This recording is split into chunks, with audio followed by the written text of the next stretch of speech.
so wonderfully by Annika Noni-Rose, and she's quite, Mama Coetzee is quite a prickly character. She's got her dignity to consider, and of course she is very much aware of the fact that in the final examination of the honours she got 97%. We usually hear about that.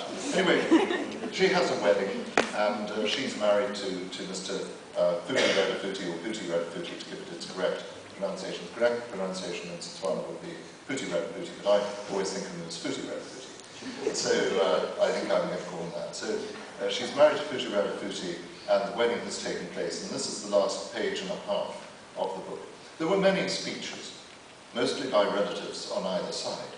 Weddings and speeches went together, and the guests listened patiently, knowing that there would be more food later on. That food kept the guests busy for the best part of 2 hours. Then there was music, provided by the big-time Kalahari jazz band. This led to dancing, with Mama Coetzee and Futi Radafuti taking to the floor to general applause and whistles. The dance lessons they had both taken all that time ago became useful, and Futi, who had not been a particularly good dancer to begin with, proved competent enough now, even with his artificial foot. After that first dance, Mama Coetzee danced with Mr. J.O.B. Matakoni, and Mara Motsui was invited to dance with the uncle with the broken nose.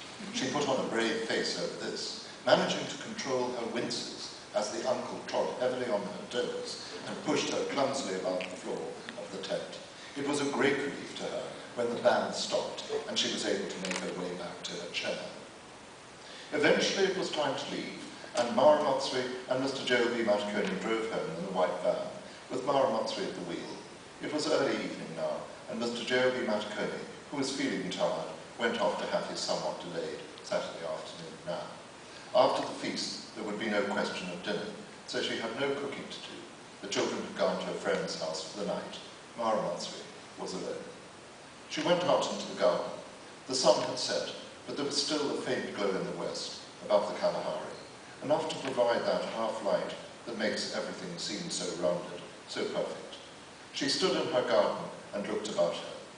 Against the gradually darkening sky, the branches of the trees traced a pattern of twigs and leaves, a pattern of such intricacy and delicacy that those standing below might look up and wonder why the world can be so beautiful and yet break the heart.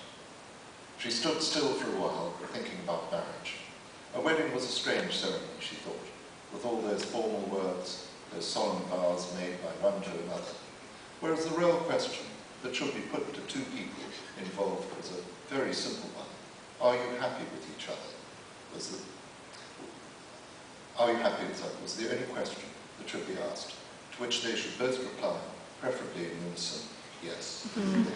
Simple questions and simple answers were what we needed in life. That was what Mara Motsui believed, yes.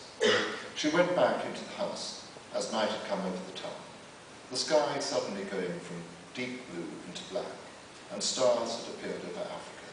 She gave one last glance towards the horizon to check whether the Southern Cross was where it should be. It was.